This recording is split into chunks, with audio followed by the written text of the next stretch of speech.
हमारे चैनल को सब्सक्राइब करें और बेल नोटिफिकेशन को ज़रूर दबाएं। ज्योतिष रतन केंद्र चैनल पर हमारे आप सभी प्रिय दर्शक गणों का बहुत बहुत हार्दिक स्वागत और अभिनंदन। प्रिय साथियों, मैं हूं आचार्य पंडित सर्वदानंद शर्मा और आज हम आपके साथ जो बात करने जा रहे हैं ये जो न्यूमरोलॉजी होती है उसके बेस पर ये बात करेंगे, अंकशास्त्र के बेस पर। और किस विषय पर बात करेंगे? विषय ये है कि देखिए, हमारे जो शास्त्र हैं उनमें से कई प्रकार की विद्याएं हमको मिली हैं, जैसे कि ज्योतिष शास्त्र है, सामुद्रिक शास्त्र है, पामिस्ट्री है, हस्तरेखाओं का ज्ञान, अंकशास्त्र है। इस तरीके से और भी कई विद्याएं हैं। लेकिन हमारे जो विद्वान थे, ऋषि महर्षि थे, उन्होंने जो कहा है वो यही कहा है कि देखिए, जो प्रेडिक्शन है उसकी जो सबसे ज़्यादा एक्यूरेसी, जितनी भी ये विद्याएं हमको दी गई हैं हमारे विद्वानों के द्वारा और हमारे ऋषि महर्षियों के द्वारा, जो हमको ये ज्ञान मिला है अलग अलग विद्याओं के रूप में, तो इसमें सबसे ज़्यादा एक्यूरेसी ज्योतिष शास्त्र में मानी गई है और ये सच भी है। तो इसीलिए ज्योतिष का महत्व बाकी इन सारी, चाहे वो टैरो हो या वो अंकशास्त्र हो, इन सभी से कहीं ज़्यादा एक्यूरेसी है उसमें। तो ज्योतिष शास्त्र का तो एक अलग ही महत्व है। लेकिन हाँ, अंकशास्त्र हुआ, टैरो कार्ड हुआ, ये भी अपने आप में सब विद्याएं हैं। तो इनके माध्यम से भी अनुमान जरूर लगाया जा सकता है कि एक अनुमान पर हम पहुंच सकते हैं। तो आज हम जो आपसे बात करने जा रहे हैं प्रिय साथियों, ये करने जा रहे हैं कि देखिए क्या होता है कि आजकल के जो जवान युवा हैं, युवतियां हैं, जो जब जवान हो जाते हैं, पढ़ लिख करके मैच्योर हो जाते हैं, तो उनको भी और उनके माता पिता को भी और उनके घर के जो बड़े बुजुर्ग हैं उनको भी उनकी शादी और ब्याह की चिंता परेशान करने लगती है। और उनको स्वयं को भी यही रहता है कि भाई जल्दी शादी हो जाए, समय पर हो जाए ये काम, तो सबकी चिंताएं दूर हो जाएंगी, सब चिंता मुक्त हो जाएंगे, सबकी वरीज जो है वो ओवर हो जाएंगी। तो यहाँ पर आज जो हम आपको बताने जा रहे हैं, यही बात बताने जा रहे हैं कि देखिए, यूँ तो मैंने जैसा कहा कि ज्योतिष शास्त्र अपने आप में एक बहुत अहम विद्या है, सबसे सर्वोपरि विद्या है। सारी विद्याओं में उसको सर्वोच्च माना गया है, प्रेडिक्शन की एक्यूरेसी के मामले में भी। लेकिन आज हम जो आपको ये अंकशास्त्र की बात करने जा रहे हैं, न्यूमरोलॉजी की, वो ये करने जा रहे हैं कि आप घर में बैठे बैठे, ये बहुत थोड़ा सिंपल मेथड है, वेरी वेरी सिंपल मेथड, इसको कोई भी कर सकता है बहुत ही मिनटों में। तो आज मैंने कहा क्यों ना आपको इस बारे में भी थोड़ा ज्ञान दे दिया जाए, आपके साथ ज्ञान शेयर कर लिया जाए। वैसे तो हो सकता है आप में से बहुत लोग जो देख रहे हों इस प्रोग्राम को, शायद उनको पहले से ही इसके बारे में भी ज्ञान हो। जिनको नहीं है उनके लिए हम आज ये कार्यक्रम बना रहे हैं। तो साथियों, जन्म तिथि से आप ये जान पाएंगे, अपनी जन्म तिथि से ये जान पाएंगे कि आपकी शादी किस ईयर में होगी, कब होगी। तो प्रिय साथियों, आज जो सरल तरीका न्यूमरोलॉजी के बेस पर हम आपको बताने जा रहे हैं वो है कि आप अपनी जन्म तारीख से कैसे ये जानें कि आपकी शादी कब होगी। और जैसे ही ये तरीका आप सीखेंगे, आप अपने परिवार के किसी भी बड़े या बुजुर्ग या जैसे आपके माता पिता हैं, पेरेंट्स हैं, उनकी भी शादी के बारे में आप ये कैलकुलेट करके निकाल सकते हैं कि उनकी शादी कब हुई थी। इस प्रकार आप ये चेक कर सकते हैं घर में बैठे बैठे और मालूम कर सकते हैं न्यूमरोलॉजी के आधार पर, अंकशास्त्र के आधार पर। तो साथियों, ये शादी एक देखिए ऐसा विषय है, जैसा मैंने अभी कहा कि लगभग सभी को इस विषय में इंटरेस्ट होता है सबका। इस कार्यक्रम में सिर्फ इस बात पर ही हम चर्चा करने जा रहे हैं कि आपकी शादी कब और कैसे होगी, इसका तरीका क्या है अंकशास्त्र के द्वारा जानने का, उसके विषय में बात करने जा रहे हैं। और वैवाहिक जीवन कैसा रहेगा आपका, और इसकी जानकारी जो है वो तो हम आपको हमारे जो ये वार्षिक राशिफल हम आपके लिए लेकर आते हैं, या मासिक राशिफल, मंथली राशिफल जो लेकर आते हैं, या लव राशिफल जो लेकर के आते हैं मंथली, या एनुअल लव राशिफल जो लेकर के आते हैं, उनके द्वारा आपको इन जो ये बातें हैं कि जीवन आपका कैसा रहेगा, मैरिड लाइफ कैसी रहेगी, वो तो हम सारा उसमें डिस्क्राइब करते ही हैं एवरी मंथ, चाहे वो लव राशिफल हो मंथली या फिर आपका मंथली राशिफल हो, कोई भी हो, या एनुअल राशिफल हो या एनुअल लव राशिफल हो, तो आप उसके द्वारा वो जानकारी प्राप्त कर सकते हैं हमारे जो आते हैं एवरी मंथ।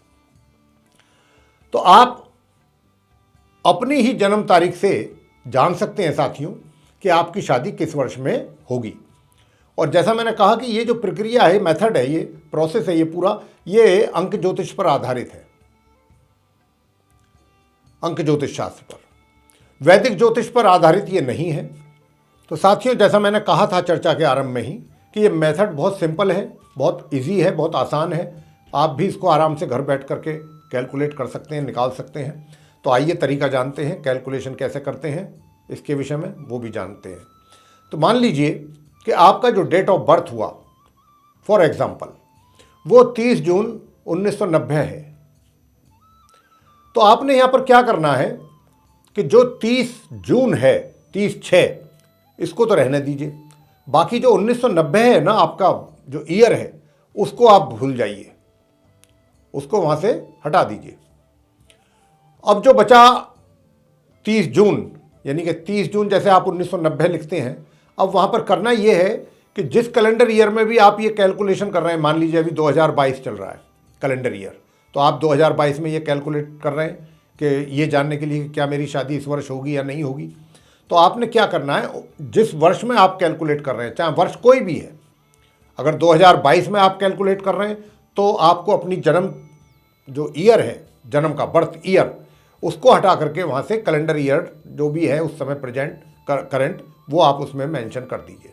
मान लीजिए कि जैसे 30 जून 1990 मैंने कहा, फॉर एग्जांपल आपकी डेट ऑफ बर्थ हुई, तो आपने 1990 की जगह पर 2022 लिखना है। यहाँ पर 30 जून 2022 ऐसे लिखना है, ईयर आप भूल जाइए अपना बर्थ का। मान लीजिए अगर आप 2023 में कर रहे हैं ये कैलकुलेशन, किसी भी कैलेंडर ईयर में कर रहे हैं, 2024 में कर रहे हैं या 2025 में कर रहे हैं, तो मान लीजिए आपने 2023 में किया, तो फिर आप क्या करेंगे, जो आपकी डेट ऑफ बर्थ है 30 जून 1990, उसमें फिर ये आप करेंगे कि 30 जून 2023 ये लिखेंगे। जिस कैलेंडर ईयर में भी आप कैलकुलेशन करने बैठे हैं, वही कैलेंडर ईयर अपनी डेट जो आपका ईयर ऑफ बर्थ है उसकी जगह पर लिखना है। तो यहाँ पर क्या लिखा जाएगा, 30 जून 2022, क्योंकि 2022 चल रहा है एक प्रेजेंटली कैलेंडर ईयर, तो हमने आपका जो ईयर जो बर्थ है उसकी जगह पर कैलेंडर ईयर मेंशन कर दिया। अब हमको करना है इसका टोटल, सम करना है इसको। तो देखिए 30, जीरो की तो कोई वैल्यू नहीं होती, जीरो तो जीरो ही होती है, तो 30 की जगह 3 आ गया। जून का महीना है, छठा महीना हुआ तो +6 आ गया। फिर 2022 है आगे, तो उसका जो है +2, फिर जीरो की कोई वैल्यू नहीं हुई, फिर दूसरा भी 2 है, +2 और फिर +2। इन सबको हमने जोड़ लिया, ये जोड़ निकल करके आया 15। 3 6 3 9 और 2 11 12 13 14 15 आ गया टोटल। लेकिन क्योंकि डबल डिजिट है, हमको सिंगल डिजिट में चाहिए, तो यहाँ पर इसको 15 को भी आप जोड़ लीजिए। 1 + 5 = 6, ये हो गया। तो यहाँ पर ये 6 निकल करके आया। ये जो 6 आया ये हमारा पर्सनल ईयर हो गया, इसको पर्सनल ईयर बोलेंगे। ये तो एक एग्जाम्पल हुआ। सेकंड एग्जाम्पल लेते हैं। मान लीजिए कोई और हैं, उनका या आपके जो आपके मित्र हैं या कोई भी हैं, उनका आप निकाल रहे हैं, या कोई घर के मेंबर है, फैमिली मेंबर, उनमें किसी का निकाल रहे हैं, और उनका आपने मान लीजिए कि डेट ऑफ बर्थ हुआ 13 जनवरी 1992। 13 जनवरी 1992।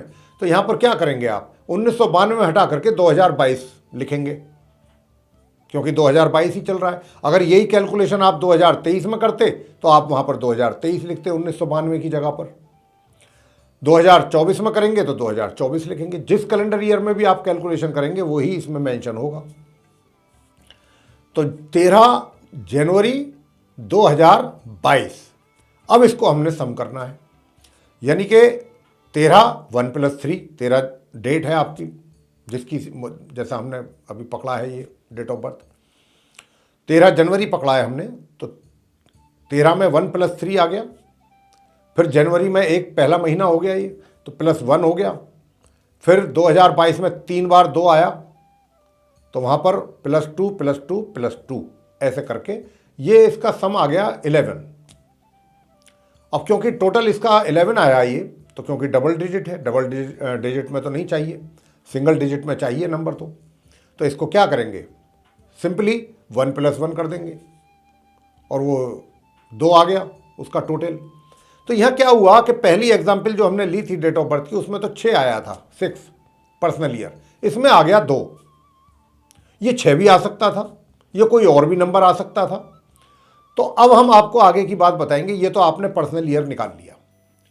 तो साथियों, अगर आप विवाह योग्य हो चुके हैं, अगर आपकी उम्र कम है, तब तो आपके लिए ये कैलकुलेशन नहीं है, और अगर आप विवाह के योग्य हैं तब आप ये कैलकुलेशन कर सकते हैं, फिर ये कैलकुलेशन आपके लिए है। और अगर आपका पर्सनल ईयर, जैसे अभी एक 6 आया और एक 2 आया, अगर आपका पर्सनल ईयर आया मान लीजिए 2, 3 या 6, इनमें से कोई एक नंबर आया है, तो उस वर्ष आपकी शादी होने की संभावना बहुत प्रबल है, ये आप मान लीजिए, बहुत प्रबल, काफ़ी चांसेस हैं, बहुत ब्राइटर चांसेस हैं आपकी मैरिज होने के। अगर आपका सम आ रहा है निकल करके 2 या 3 या 6, इनमें से कोई एक अगर आ रहा है, तो आप मान लें कि बहुत ही ब्राइटर चांसेस हैं, और उस वर्ष आपकी शादी समझ लीजिए कि होने ही वाली है, पूरी संभावना बनती है। और यदि पर्सनल ईयर 7, 8 या 9 में से कोई एक आता है, 0 तो कभी उसकी तो कोई वैल्यू नहीं होती, 0 को तो काउंट ही नहीं किया जाता है। अगर मान लीजिए 7, 8 या 9 में से कोई एक नंबर आता है, तो इसका मतलब यह हुआ कि फिर आपकी शादी होने की काफी अच्छी संभावना है। 100% संभावना नहीं कही जा सकती, लेकिन फिर भी 70 to 80% इसको हम कह सकते हैं कि इतने हद तक पॉसिबिलिटीज शादी होने की बनती है, अगर 7, 8 या 9 में से कोई एक नंबर आता है। तो साथियों, एक बात यहां पर और भी आपको बताना चाहेंगे कि ये तो हमने 2, 3 और 6 का भी बता दिया आपको रिजल्ट, 7, 8 या 9 में से कोई एक आता है तो उसका भी रिजल्ट बता दिया। अब यदि 5 नंबर आता है,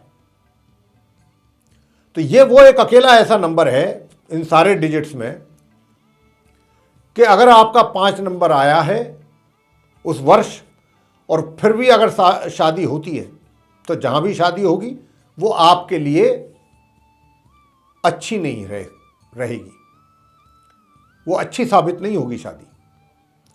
तो ये 5 नंबर जो है ये सही नंबर नहीं है सक्सेसफुल मैरिज के लिए, कि अगर शादी के बाद आप चाहें कि मेरी लाइफ जो है वो बहुत अच्छी से निकले आफ्टर मैरिज, और 5 नंबर के बाद निकलने के बाद आपकी शादी हुई है, 5 नंबर निकला आपका, उसी ईयर में शादी हुई, तो जैसे ही 5 नंबर निकलता है, आप ये मान के चलिए कि ये शादी आपकी जहाँ भी होगी उसी ईयर में, तो वो कहीं सक्सेस होने वाली नहीं है, इसके चांसेस बहुत ज़्यादा होते हैं।